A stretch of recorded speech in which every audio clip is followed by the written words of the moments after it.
Hi, welcome to Radio FM 88 Australia, broadcasting live free to air in Springwood, Queensland. Download the app on radiofm88.com.au or listen through Radio FM 88, or you can watch the show through any one of the Facebook shows live.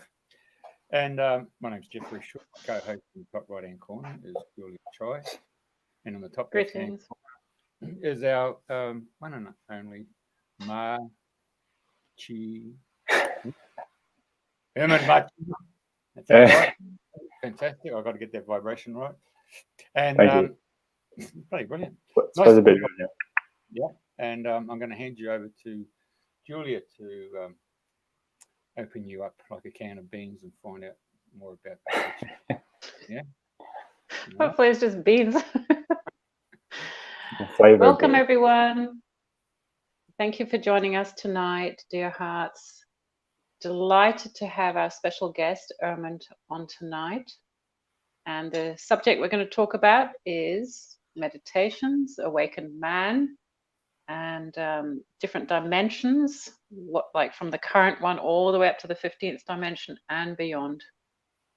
So welcome, everyone. Welcome especially to Ermond this evening. So Ermond, tell us, you're based in Australia. Where did you come to this world? So I was born in Brisbane. I was born in the Mater Hospital. Born way back in the 80s, just 89. So, and I've mostly been here in Queensland most of my life. Been around Australia and been around the world, but haven't stayed in any other cities. But Queensland has been the home base. Yeah. Mm. So in 89, that was the year that Tiananmen was on. Was in terms of the zodiac, the Asian horoscope. What animal is that? Do you know? I think I'm the dragon. It's either like a green dragon or a metal dragon. One of those. But I think that I was born just after the harmonic convergence in 1980, which was 1988. So maybe I was like, I want to be born on a convergence, like right where it's hot, and get in there, and when the energy is good. Timed it well. So are there any special stories about your birth? You know, were like you were the baby that didn't cry, that sort of smiled beautifully?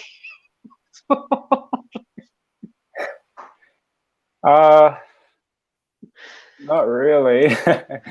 I partly remember my birth. I remember just freshly coming out and being put on my mum's belly and crying and feeling very cold.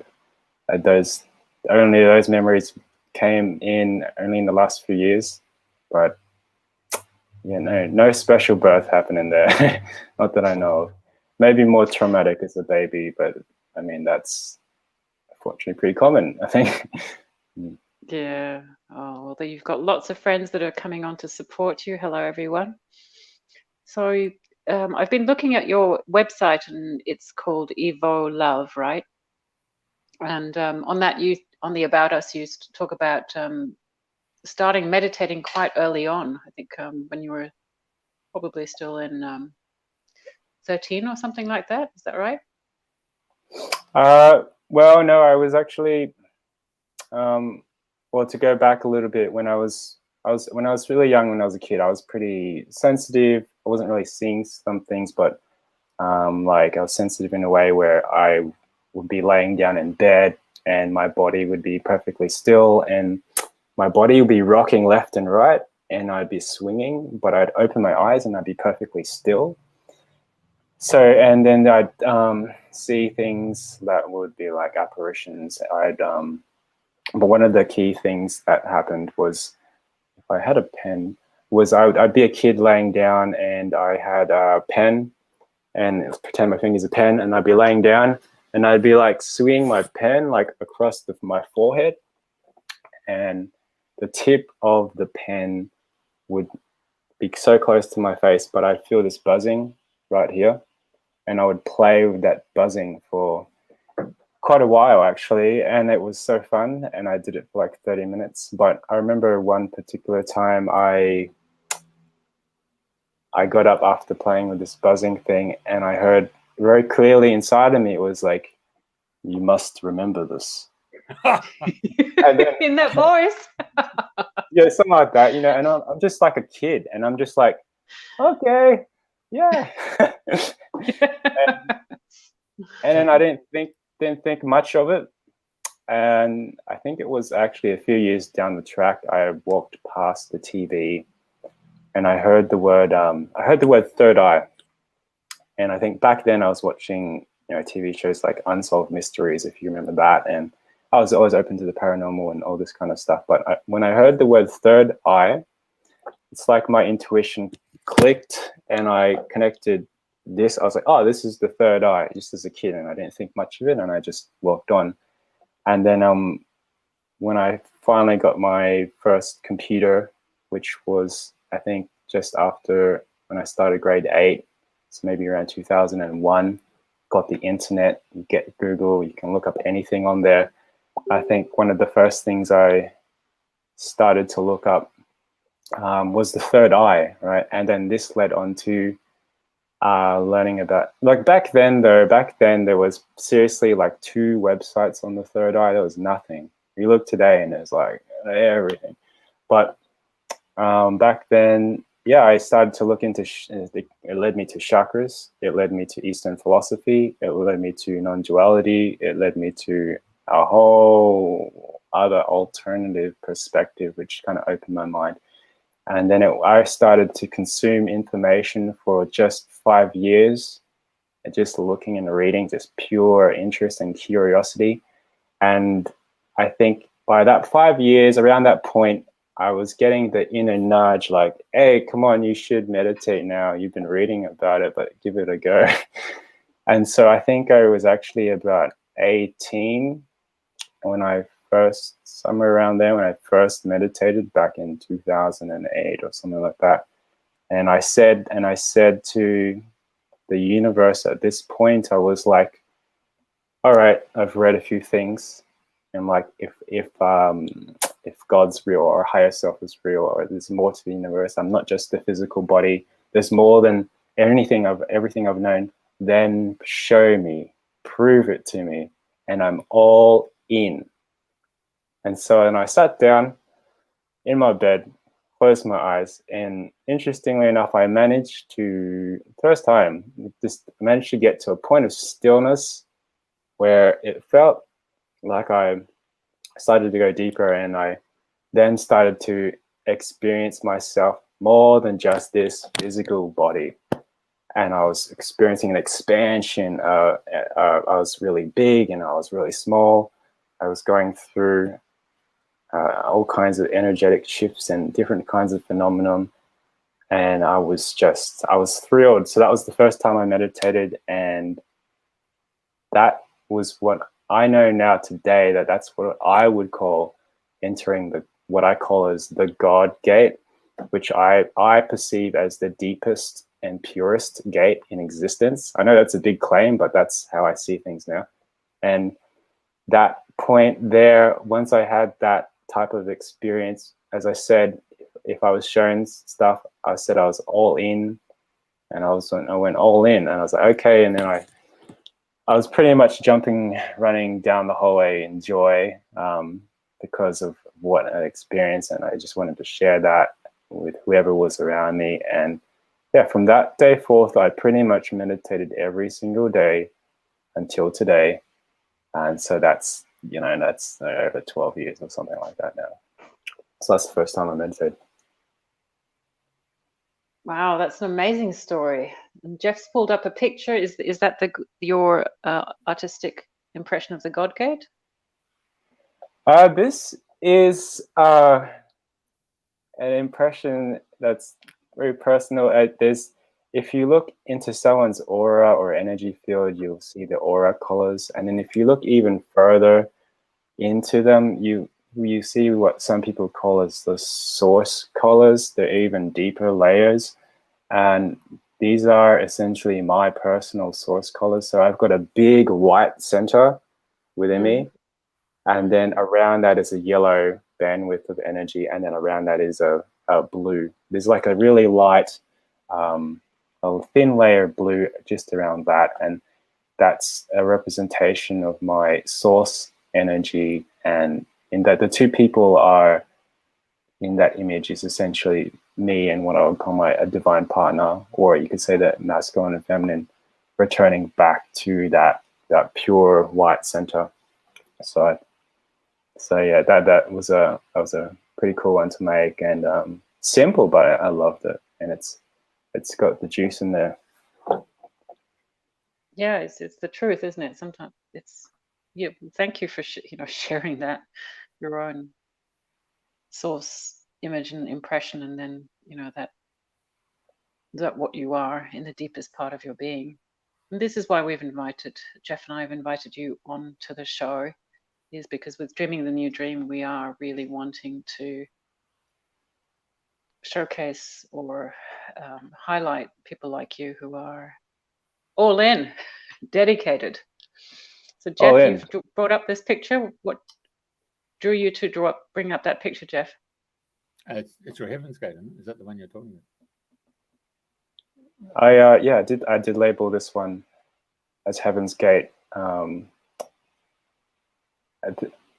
I get inspired to create things for different reasons, and this one was it's got it's in this type of a gate, the doorway, you see it's got a white in the middle, and you see all of my artwork has a white center, most of it, and that's the point where I transmit, because my energy is like, people are wired differently, or predisposed to a certain way. Like some people are more disposed as empaths or healers. I'm more of that transmitter flavor, but also like a gatekeeper type of a person.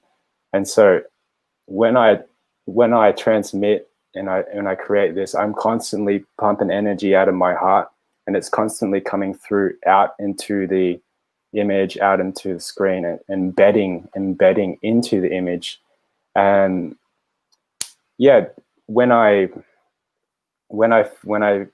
finish it, it's fully encoded, and with the white part in the middle is usually, because I use the white as representing source, and so that's usually where that's the access point of all my images. Like if you focus on the white bit in any of my art, you'll find that will probably be the highest frequency part or area. So but yeah, that particular image has different has a really deep loving frequency in it, and around it the colors are the blue, that gold, and that magenta, which represents the threefold flame, which is representing the universal founder energies of this particular universe. So it's like you're entering the founder level and you're going into the white, and there's like 3 steps down the bottom that lead to this doorway, which I'm just calling Heaven's Gate as a name. But yeah, it's really about feeling it and allowing yourself to go deeper into that image, and because each image is very different, and people can really only perceive it as deeply as they've gone into themselves. So you might see one of my art pieces one day, but if you looked at it in 1 year's time, you'll see and you'll feel it in probably a different way, because these go really, really, really deep. And because these are multi-layered, multi-dimensional, they are far more than just a flat, like a flat piece of paper. I remember looking at like a flat piece of paper back in the days going, what has this got to do with anything? It's just like a paper with some lines on it or some color. But I had no idea back then. I couldn't feel back then, and I was hard as wood. I just couldn't feel. But on this path and on this journey and awakening and opening the heart more, I've been able to transmit through the heart and create things like this. I've got to say, I first thought it was crystals on the cluster, but as we drove into the actual image there, you could see it's actually like the the buds of a lotus leaf of some description. Yeah, it is a lotus flower, kind of like a representation of like like you see like Kuan Yin, they'll have like a lotus flower at the bottom of the image. But as well as energetically, I've perceived at the bottom as like a big unfolding petals. Like people describe chakras and they're like talking about petals.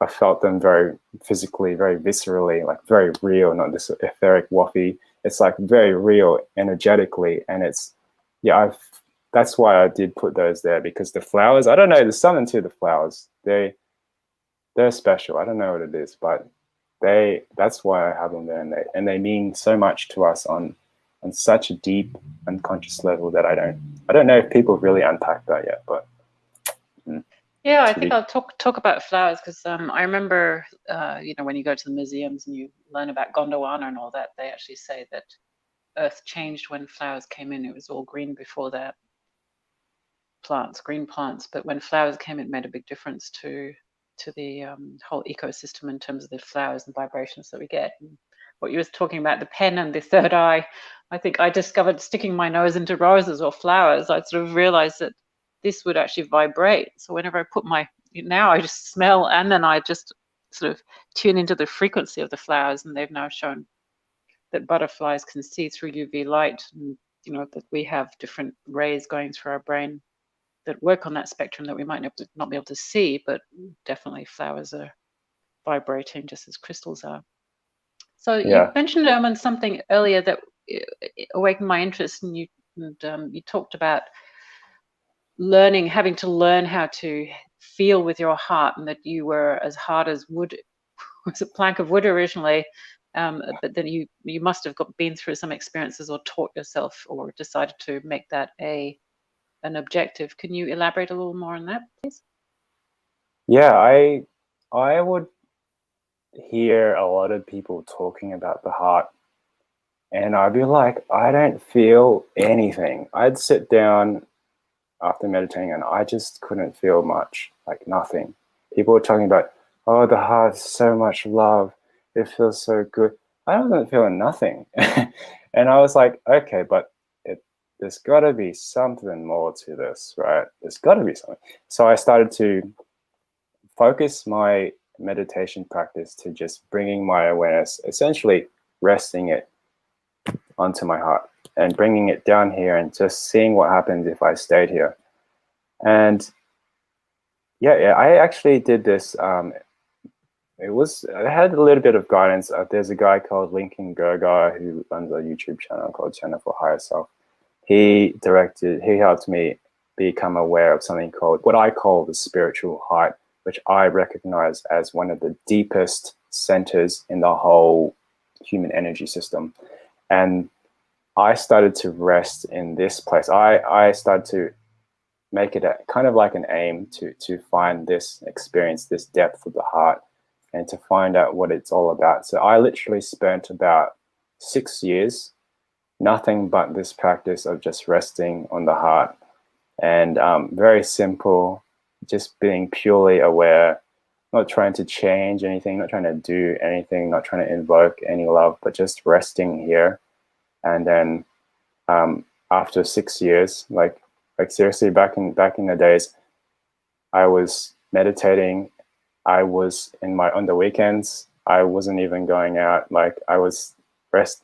People were going out on Sundays. I would be sitting on my chest. That's what I'd be doing for years. And then I remember starting to feel an opening. I started to feel some love. I started to feel, and I was like, oh my God, I'm starting to feel something here. And there's this good feeling, and I just started to follow the good feeling, essentially. I guess some people would call it chasing the bliss.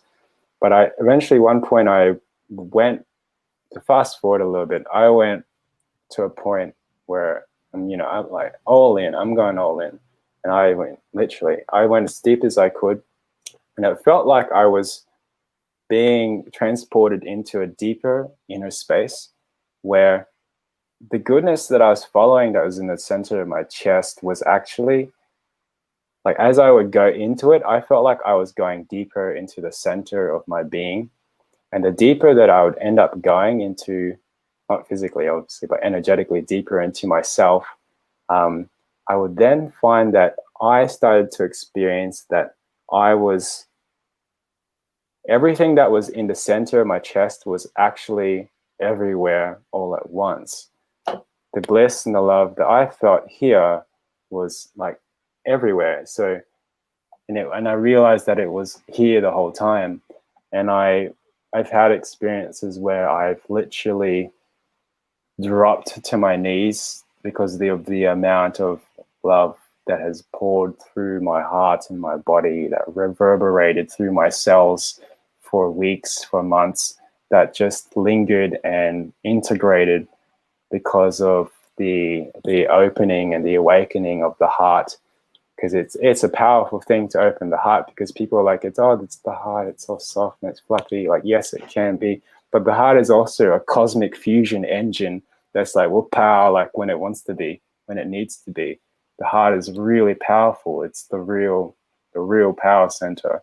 And yeah, so I started to realize basically that everything that was out there was really inside the heart, and in that heart it is everywhere. So it was essentially what I had read about all these years ago about true oneness, a true unity, a true wholeness.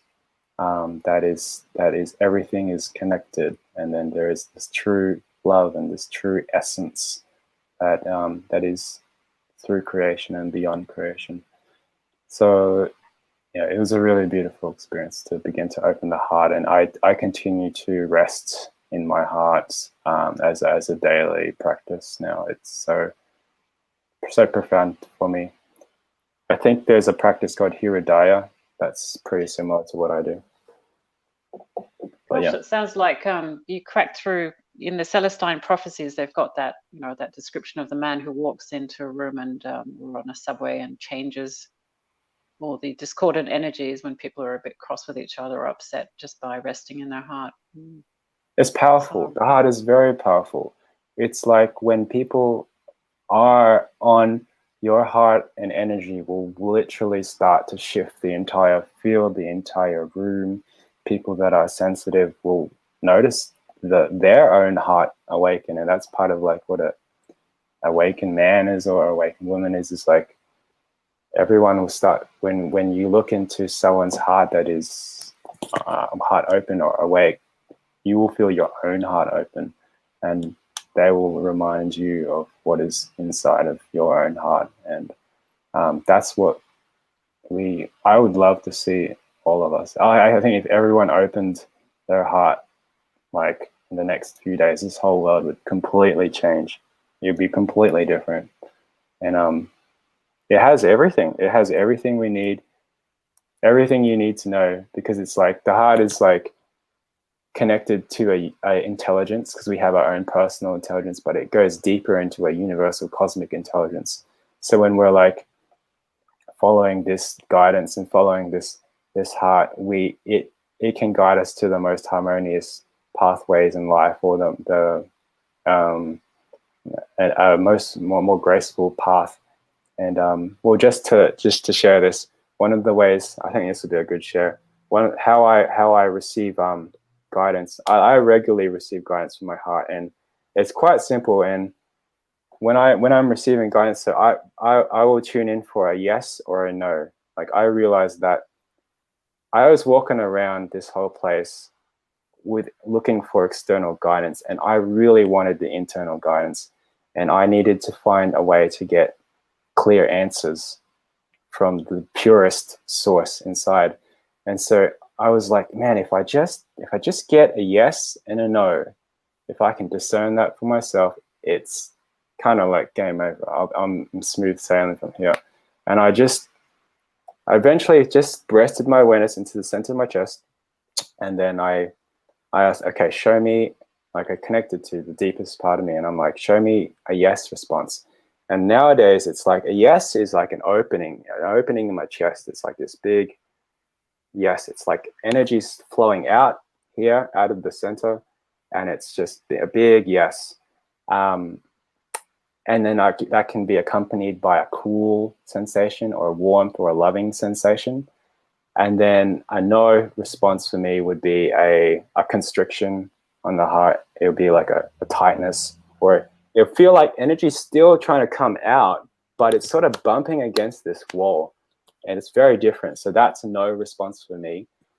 And it gets, you know, and as you develop more, I became more aware of the nuances of that. So I became aware of a yes, but, or a yes, and you need to get more information. Or when you start to ask information, like, and you get an answer like a yes, I'll start to pull in more information, because then the heart has more knowing and pretty much universal access. This is your universal access point. Ultimately, if you go deep enough, you'll get all your answers here. It's already inside of you. Yeah, it's the way home. So yeah, if this is one of the things, like, if you haven't found a way to get clear answers within yourself, I would totally recommend having a go and almost trying to, almost like setting it as a goal, like, okay, I'm gonna try get a yes or a no, and allow my heart to direct the way I move through life, because I found that it's way better to follow the heart by far to follow the heart. It's so much better, so much more fulfilling.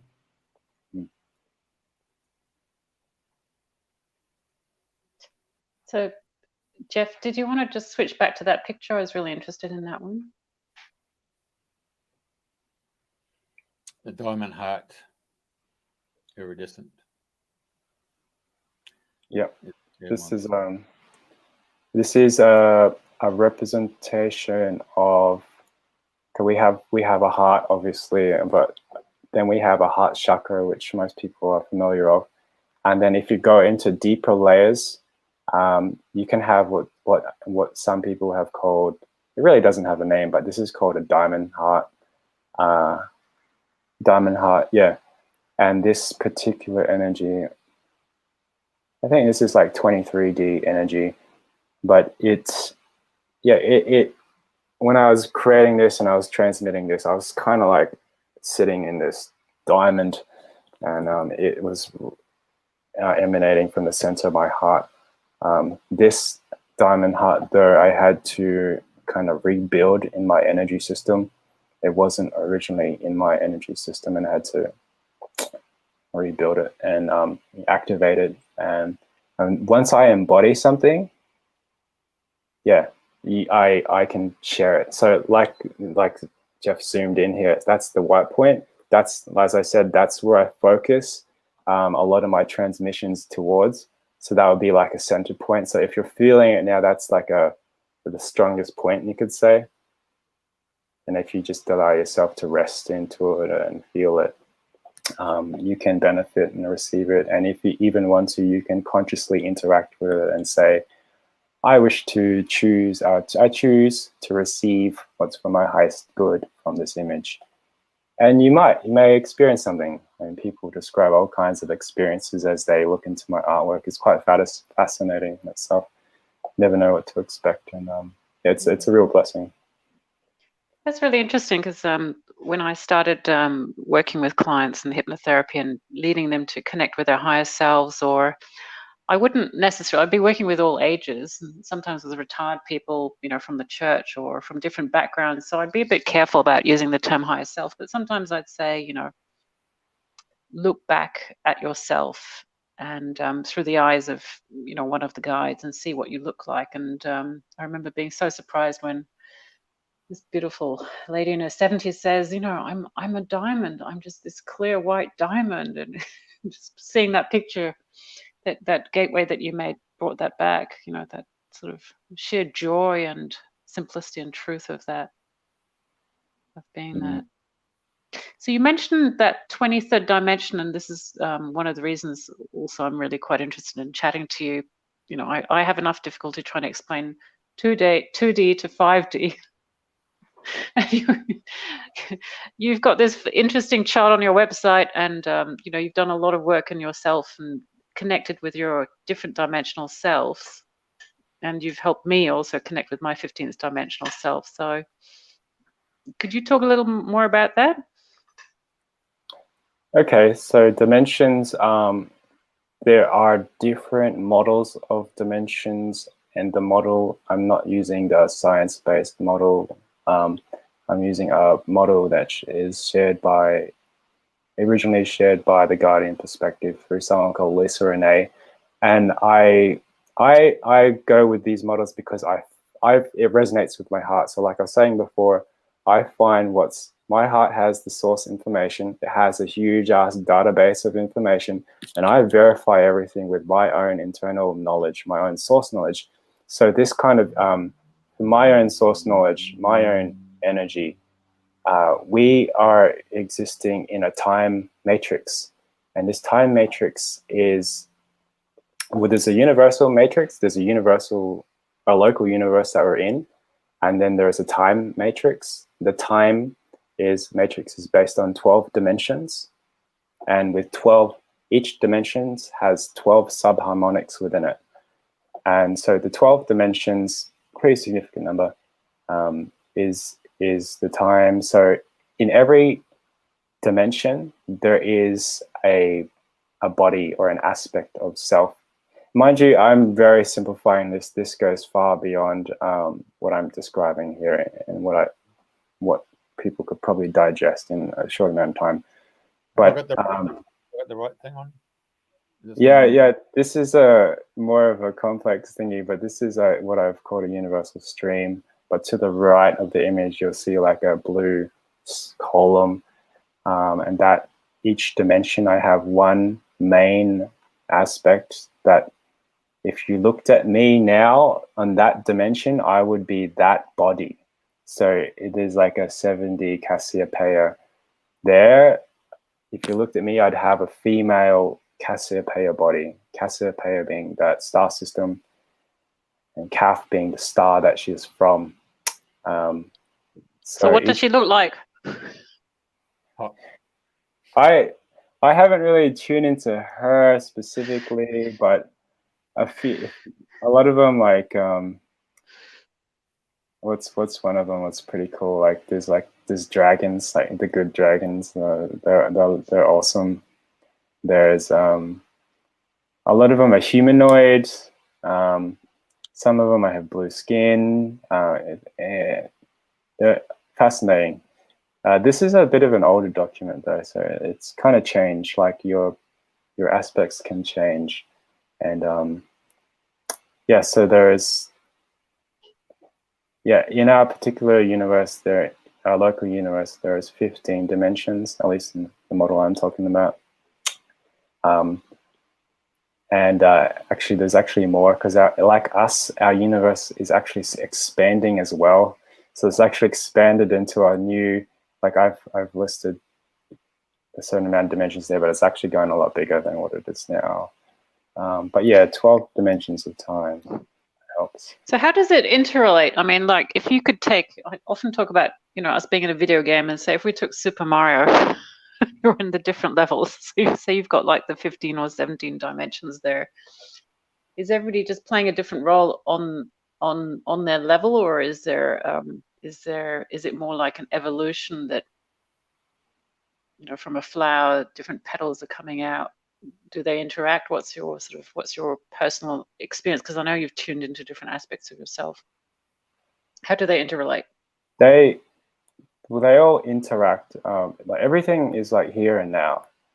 So ultimately, the more we perceive, because we're only perceiving like a really, like everyone knows, we're perceiving like a really small bandwidth of light and energy, and the spectrum of light and energy that is actually in this current moment is so much more than what we are perceiving. But every aspect of it, like say your higher dimensional aspects of selves they can be all visible to me, and I can be visible to them. But in the most cases, most of us are walking around here, like really just thinking that there's just these physical bodies walking around. But there's so much more happening here, and more beings walking around. There are other beings here on this planet on other dimensions. They've been here for a very long time. It's not a surprise. It's like but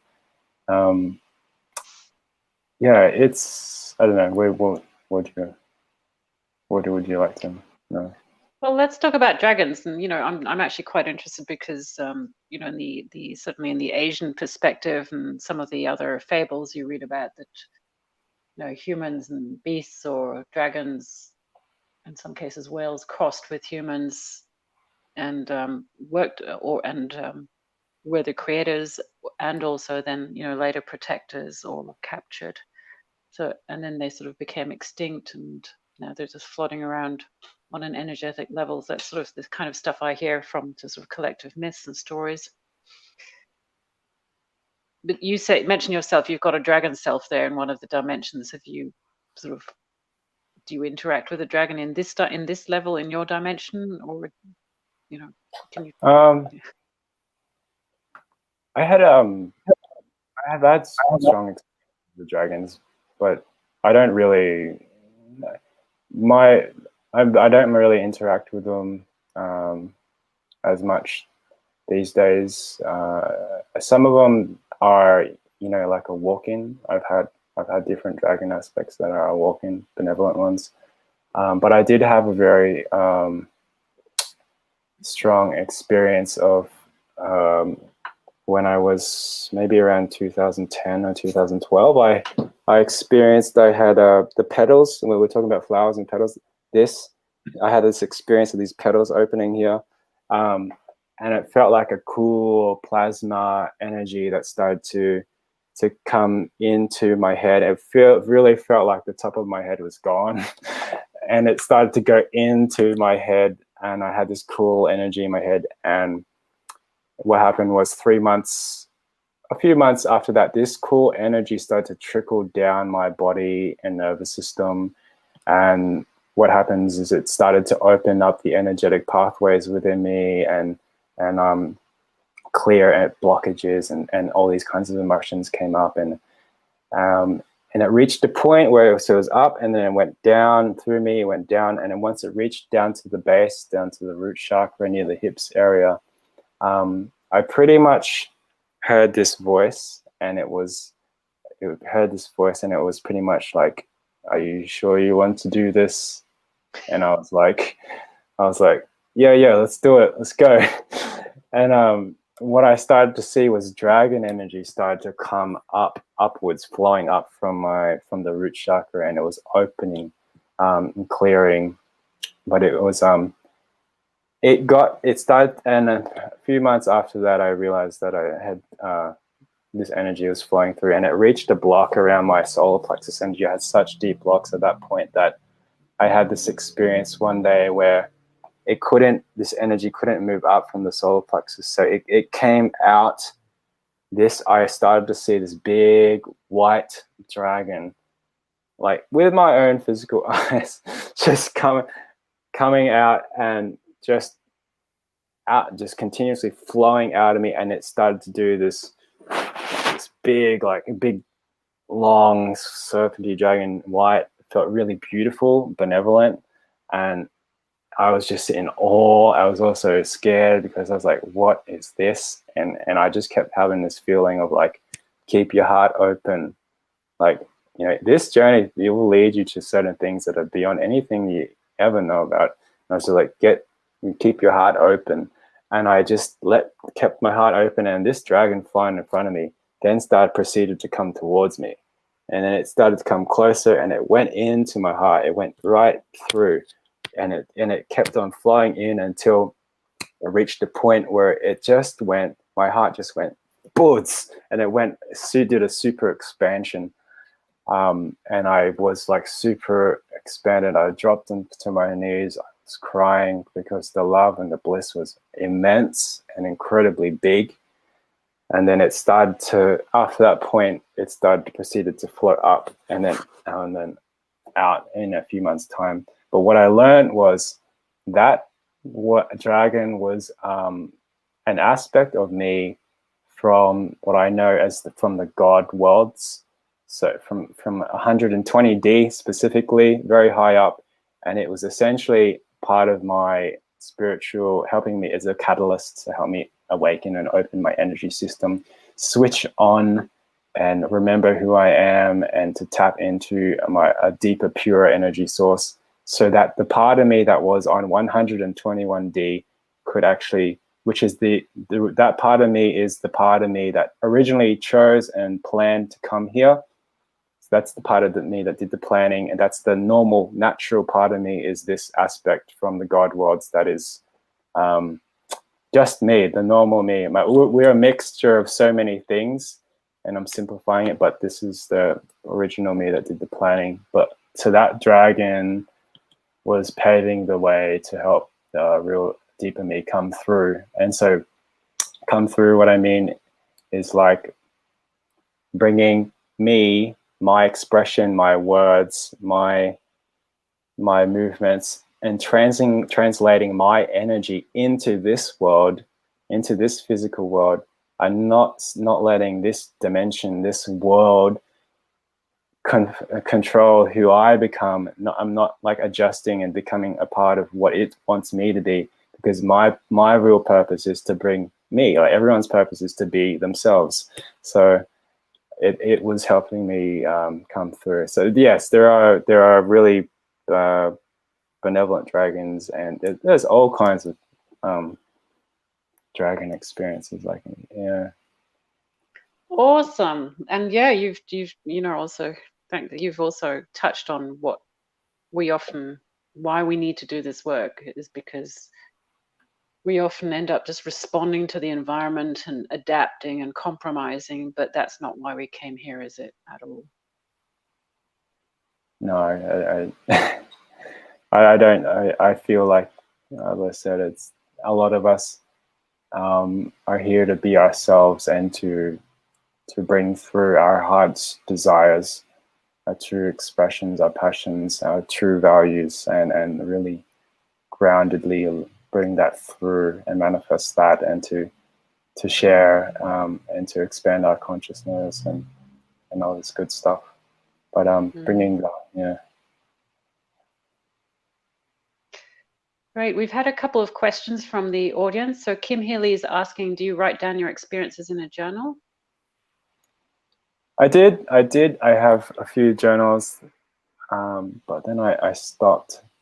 I really stopped a few years ago. I just couldn't keep up with it, and there's too much would happen. You know, I'd wake up, I'd have a bit of a dream journal as well, and they were really good, really handy. But I just would wake up and my writing is so bad. Like I look at my books and I can't even read it. But okay, great. And Stephanie Maria Carter is asking, she loves your art. Does each picture have a different intention? Yeah, each ultimately my art has a main intention of, like, I actually intend for people when they look at it, for their own heart to open, for them to remember more of who they truly are, and to receive anything that's really good from it. But usually, like, I'm inspired to create art for different reasons, and it's like, for example, one of them, they could be for different reasons, but if I needed to create an art, like one of the newest ones is for specifically something called the Amethyst Order. And yeah, so that was about helping a transmission from them come through the artwork. And some of them are for specific groups. Like I've done one for Emerald Order. I've done one for the Diamond Heart. I've done one for different things. Yeah, there's always a higher perspective, a deeper reason for it. But there's a higher perspective, and there's a very simple one, which is just to help you open your heart. Oh, that's beautiful. I haven't seen that one. I see Emerald Order. Oh my gosh, that looks like underwater. That's so gorgeous. So who is the Emerald Order, Ermond? The Emerald Order are part of, on a cosmic level, there's like a trinity, a cosmic trinity. And if some people would talk about like these levels, first of all, are very much beyond our comprehension, very much almost unfathomable. So I'm putting a human spin on this and ultra simplifying it. But let's just say, to simplify, there's source, a pure unified oneness, infinite.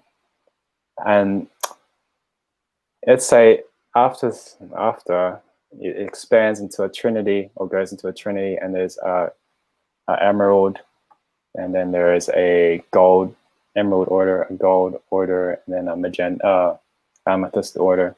So that the emerald order, which is part of my lineage energetically, that's why I created that one. That's what I thought. I was just thinking Ermond is probably like an acronym of Emerald Order. Ooh. Ooh, what's this one? This was, I think, had a gold order flavor to it. I think it had a bit of seraphim flavor to it. Again, if you look at the center of that, you can point, access point. There's a lot of these are multidimensional, and they are, if you have the eyes to see, there are millions of layers of coding, so much more than what you just see on a physical level. But yeah, this has let's just see what the audience has to say. What do you feel? Oh, I'll just check it with Jeff, because he's been nodding his head. Jeff, you. They look like tuning forks. Yeah, just going here. You've got a mix of the coffee was geometric and then the organic. Yeah, these kind of flow. They're not like I'm really planning on it. It just creatively, I'm in the flow. You know, I've got my music on, I've got my kombucha and chocolate, and you won't see me for 2 days. I'll be sitting on the computer, creating this artwork, and I'll just be on the zone, just going, yeah, let's just make this a bit curvy, and then let's go. It's just really flowy. Yeah, it's whatever. The design, the creativity is just like whatever feels good to me.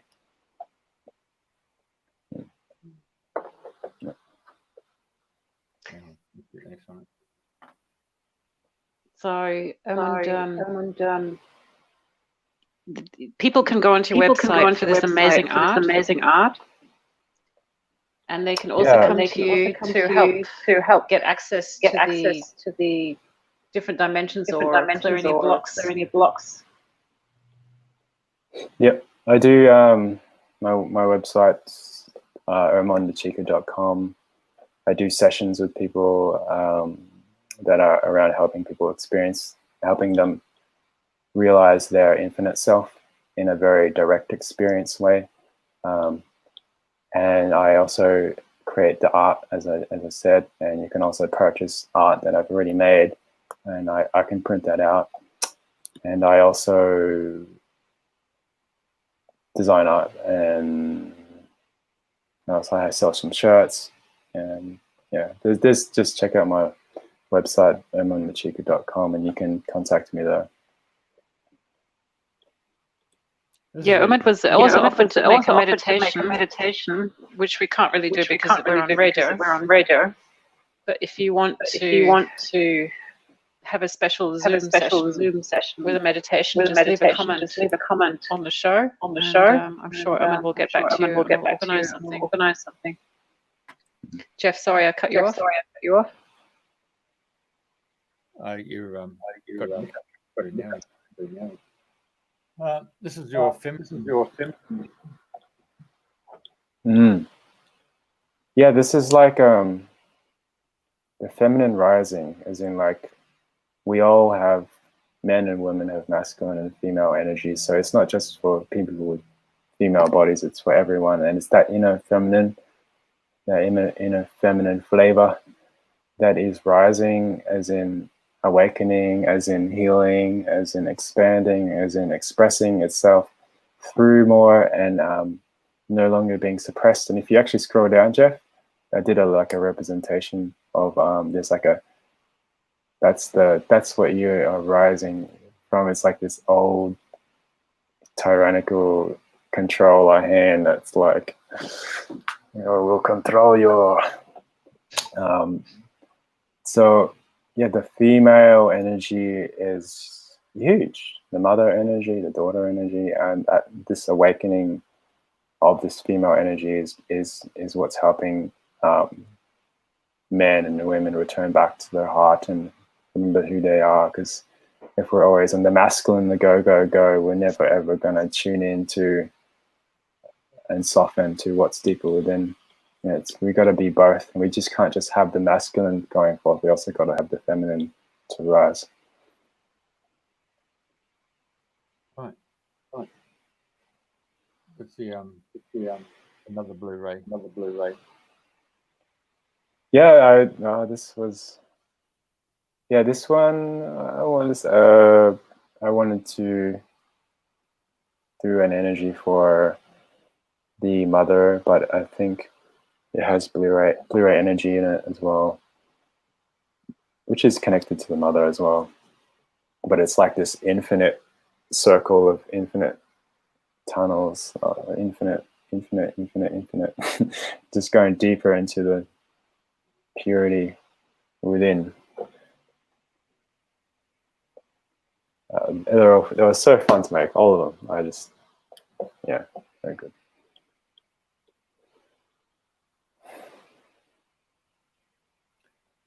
Oh, everybody just saying Julie. Run up a few there. So, you're in Brisbane, Queensland, and in fact, is that you can come and get in touch with you through your Facebook site or perhaps through your website. Yeah, I do have a Facebook as well. You could just look me up as my name, Ermond Machina. I do have a public page and a normal personal page, but my website's probably what I respond to faster. I'm a little bit slow on Facebook, but yeah, it's up on the screen. It's right there. So, Ermond, last question from me. You wrote a blog about what it means to be an awakened man. Why did you write that blog? I wrote that blog because I was inspired by a man, Rene, a brother. He actually wrote something about the awakened man.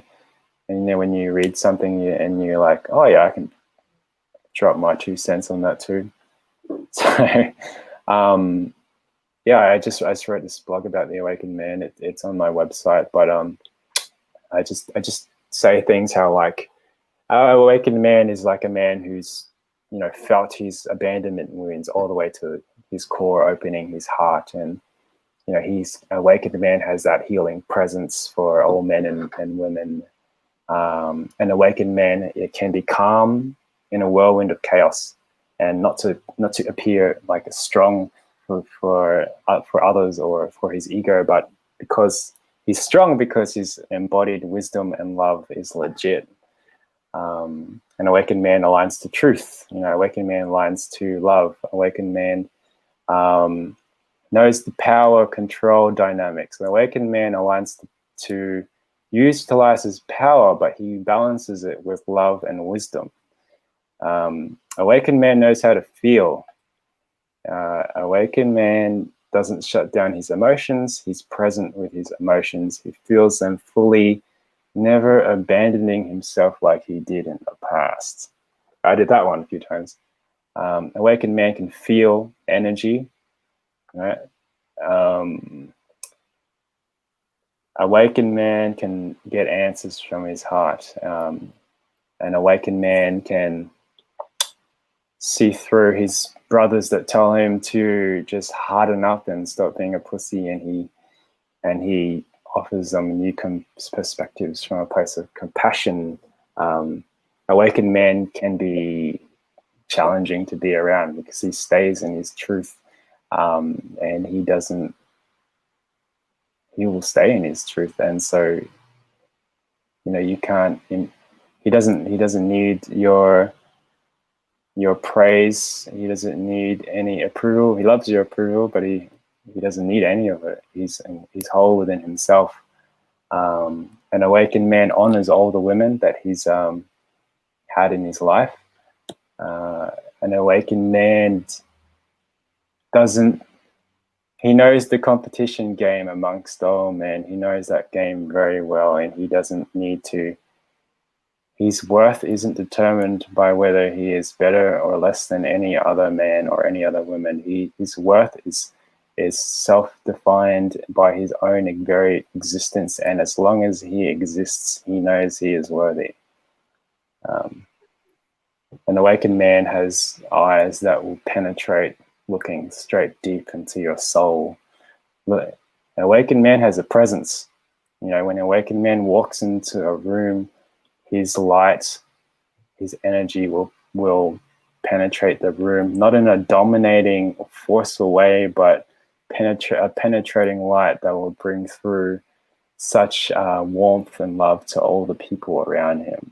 Awakened man is kind. Awakened man is, he can fully express himself. He's embodied. He's bringing through, like I said before, the energy and translating his energy into his expression. And he could probably sing if he wanted to.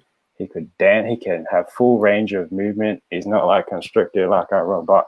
He's like fully himself, like fully flowing.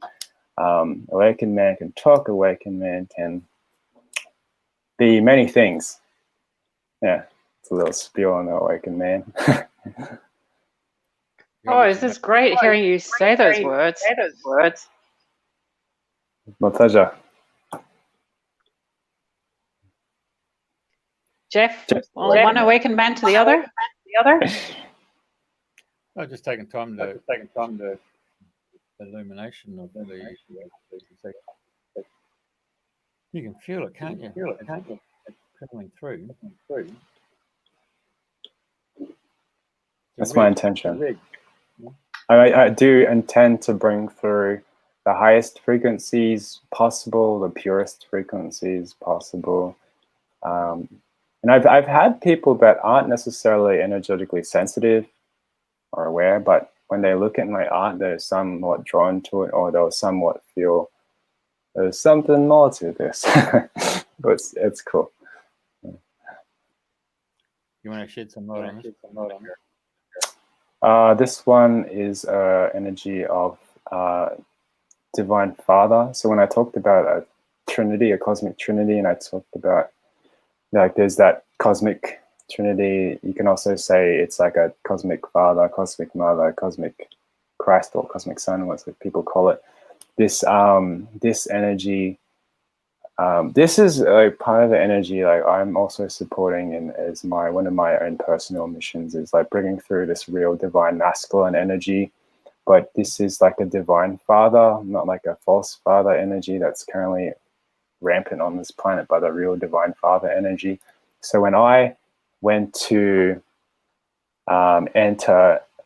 transmit this particular piece, I can access gates. So I entered what I call the Father God gate, and I went into the space, and like, mind you, the first time I connected with this real cosmic father, it was like every bit of my being was like, it's like we talked about different aspects before. It's like all the aspects in my entire stream was kind of like little kids running around, and the moment Dad comes in, everyone's like, "Oh shit, Dad's here!" And we were just like, "Yeah, fuck." We're like, "Dad's here!" Like we're like everyone's like, "Yeah, okay, time to align now." So ever since I really connected with, mind you, I'm not talking about Father God as like an external thing. It's another aspect of us, but this Father God energy was, very powerful for me to connect with. And when I went into transmit this particular piece, which the access point for this image is actually in the middle of the cross area, I was like immersed in a big cosmic energy, and it was like I was in a big ocean, and I was like, could like barely move. Like the energy was so thick and dense, and people would describe dense of light, and people would describe it as strong or powerful or protective or whatever it is, whatever they experience. But this particular piece is very strong, some people say they purge from it, but some people say their heart opens from it. Yeah, people describe different things, but that's a legit Father God energy there. Yeah, I can feel it all around me. It's really connecting and embracing. And I've Jeff, got that. how's it impacting you? You see all these lines here. It looks like computer. They're kind of like you know how they talk about masculine, like, you know, like a straight, and you've got the feminine that's like the curves, masculine, and like a, yeah, it's just kind of like a masculine representation of energy, but it's for just my creative flow. Like I'm not being directed to add lines or anything like that. I go what I love to create, and whatever brings me so much joy and passion. Yeah, that's how has to be an expression of the heart. All this stuff is just expressions of my heart, essentially.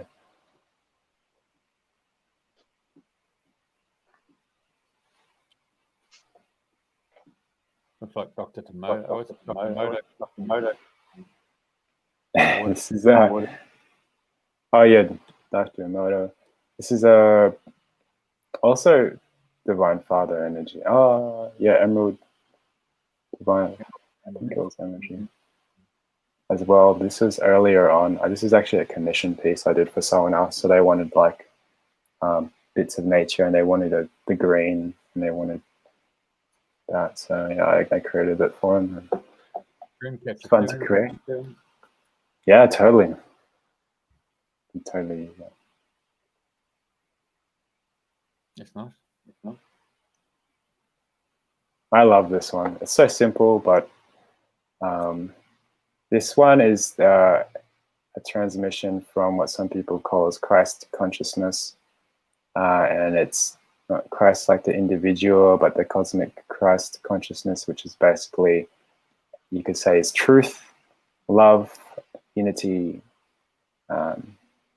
and that's what that energy is. And for this particular piece, I actually was guided to use a very specific blue, like that particular blue. If I used a different hue, like an ocean blue or a dark blue, the transmission would not be as powerful, because sometimes the color of the hue needs to be very specific for, like, when the light, that blue bounces like from the screen and goes into your eye, it's like travels through a bandwidth of light and energy.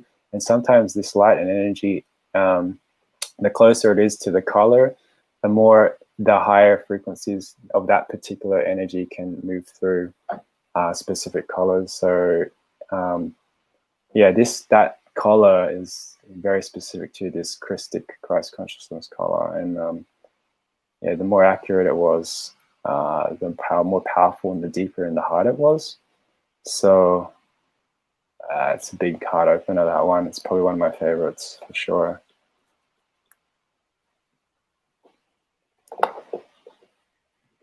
This one is luminescence essence, I think.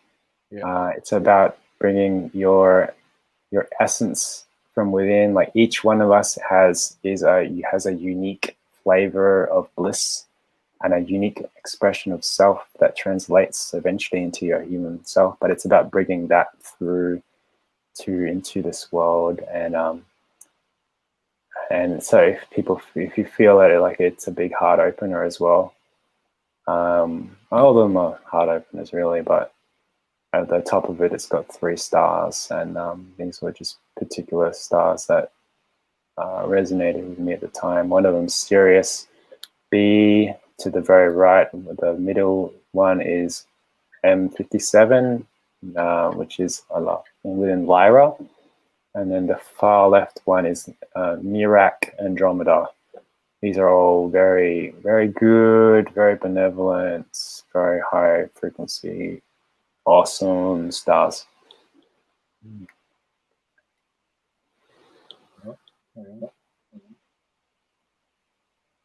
So we have Barbara asking, do you have synesthesia?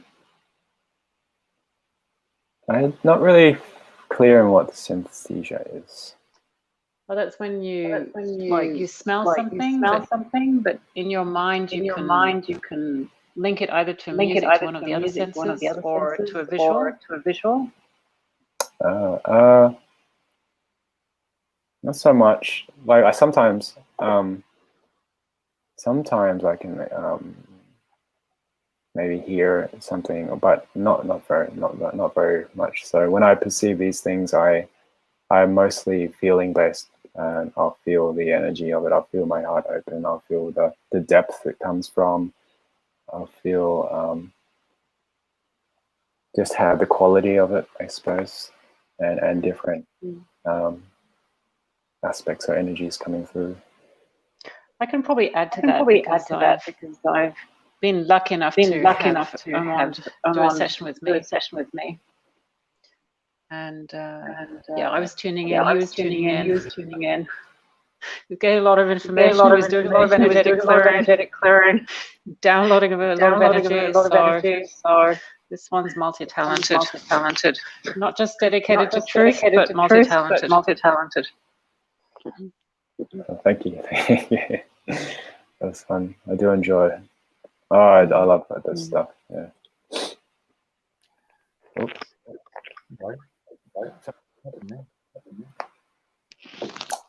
Anyway, we're back on radio. Ermond Machina. Julia, try. We're just going through some of the inspiration artwork that's we're soaking it up as we slide. You got Soak it in.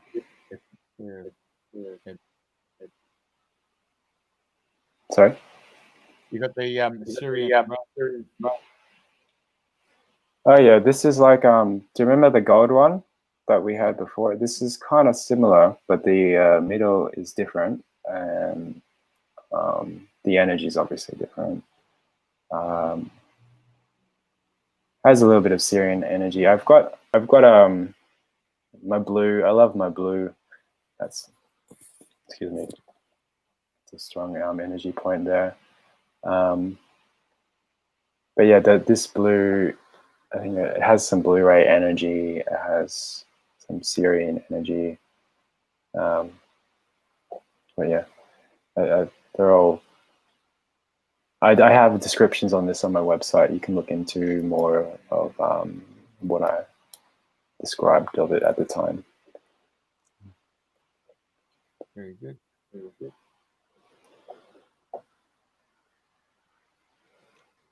Beautiful. Thank you very much, Ermond, for coming up to the show, sharing your journey, all those personal inner dimension experiences that you remember very well. Thank you. And giving us an insight into your art. It's so much better to hear you talk about it than just looking at it. Yeah, no, thank you for the opportunity to share and to express this stuff. So yeah, I really appreciate it. Very good, brother. Okay. Just going to give you another promo there to let people know where they can audio. Yep, just my website's ermondmachina.com, and yeah, you'll find everything there. Can people come and see you person? Yeah, I do sessions in person. I've got a place I can use in Stone's Corner for in-person sessions, but I can also travel to people, obviously only in the Brisbane, Gold Coast, the regions. But yeah, you can see me in person. Say hello. Always happy to connect. And yeah. Do you do remote sessions, Ermond? Mostly. Most of them have been remote at this point. They're just as powerful. But yeah, I do. If you go to the services section on my website, I offer 2 different remote sessions that can be remote. One is entering the God Gate type of a thing. So, and most of my sessions are helping you to realize your infinite self. And so it's shifting anything that might be limiting that and enhancing you to make it easier for you to perceive that infinite you that you naturally already are. Cool. Ermond, thanks for sharing. Thank you. Next week, Pleasure. we've got Sarah Yip. Numbers girl. She's going to come and have a play with numbers.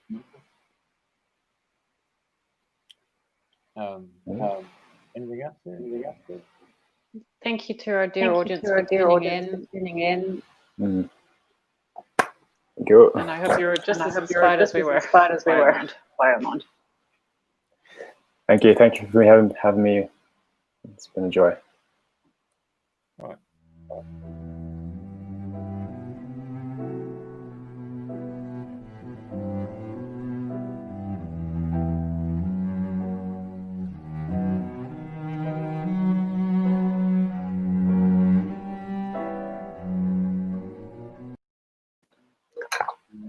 Hello. Sounds very good. So thanks for folks. And if you want to record on much later, you can ask some questions. We'll come back and have a look during the week. Thanks, brother.